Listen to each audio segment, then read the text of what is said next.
Italian casserole.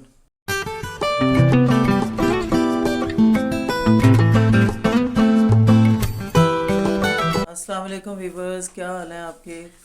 जहाँ रहें खुश रहें या बात रहें। आज मैं किचन में बना रही हूँ इटालियन कैसरोल। उसके लिए मुझे जो जो चीज़ें चाहिए, इसके लिए मुझे चाहिए चिकन का कौरमा। और उसमें क्या क्या चीज़ें डलनी है, उसमें ये है, एक प्याज है छोटा, और आधा किलो चिकन है, और 1 चम्मच नमक, 1 चम्मच लाल मिर्च और आधी चम्मच हल्दी। इसमें डलती नहीं है लेकिन मैं डाल रही हूँ। और 1 चम्मच ही मैंने लहसुन का लिया है, और ये 3 मैंने हरी मिर्चें ली हैं, वो काट ली हैं। और ये सोया सॉस 2 चम्मच चाहिए। ये 3 अदर टमाटर हैं, वो मैंने चॉप कर लिए हैं। और ये स्पैगेटीज़ हैं, ये मैंने उबाल के तो रख ली हैं। और उसके बाद मुझे वाइट सॉस भी चाहिए। ठीक है, उसके वाइट सॉस के लिए जो जो चीज़ें, 1 चम्मच मैंने मैदा लिया है, 1 छोटी चम्मच मस्टर्ड पाउडर, 1 छोटी चम्मच काली मिर्च, और 1 चम्मच नमक। ठीक है, और 1 कप दूध। और उसमें मुझे 4 बॉयल अंडे भी चाहिए। तो मैंने 2 ही डाले हैं फ़िलहाल। 2 मैंने बॉयल अंडे डाले हैं, उनको मैंने काट के रख दिए।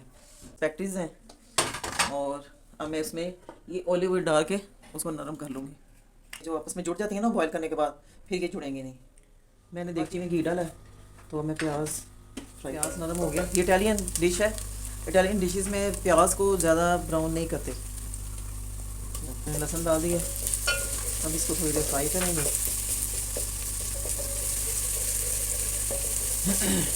अब मैं ये चिकन डालने लगी हूँ, इसको फ्राई करूँगी। मैंने हड्डी के साथ लिया है चिकन, आपकी मर्ज़ी, आप बोनलेस ले। चीज़ें सारी तैयार हों तो ये तो 15-20 मिनट में बन के तैयार हो फ्राई हो चुका है। अब मैं इसमें नमक और मिर्च डालने लगी, और हरी मिर्च भी डाल दूँगी। अब टमाटर भी डालेंगे। ये थोड़ा सा पानी का छिटा दिया, फिर ढक्कन रखूँगी कि इसको टमाटर डाल दें। चलें, जब मैं दूसरी तरफ वाइट सॉस बना लेती हूँ। वाइट सॉस में मक्खन डलता है, तो मैं वो जलने शुरू हो जाता है ना मक्खन, इसलिए मैं थोड़ा सा घी डालने लगी। अब ये मैंने मक्खन डाल दिया। अब मैं पहले मैदा डाल के उसको भूनूंगी।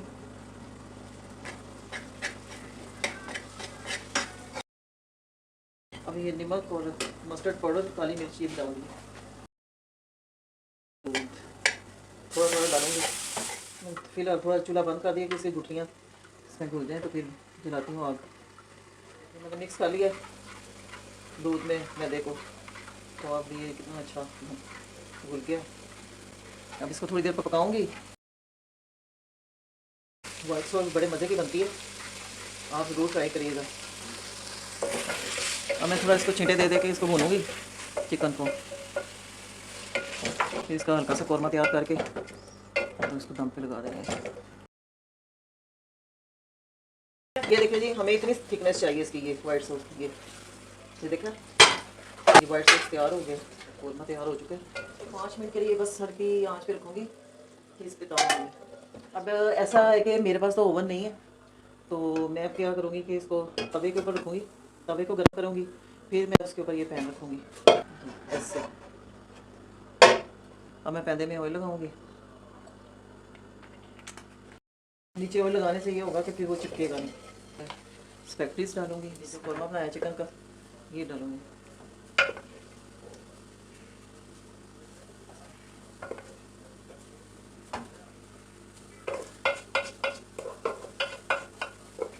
ये दावतों में बनाइए, खुद खाइए।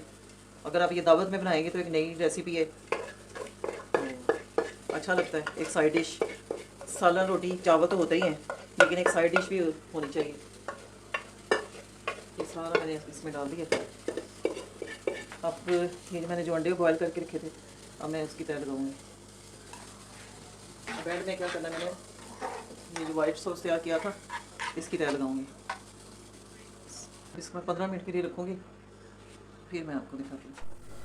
ये देखें, ये मैंने बेक करने के लिए रखा है नान पे। स्पैगेटीज़ कैसरोल तैयार हो गया है। उसके लिए ये 7 टमाटर और स्लाइस, ये थोड़ा सा सर्व। अगर आपको मेरी ये रेसिपी पसंद आए, सब्सक्राइब करना है, लाइक और शेयर करना है। अल्लाह हाफिज़।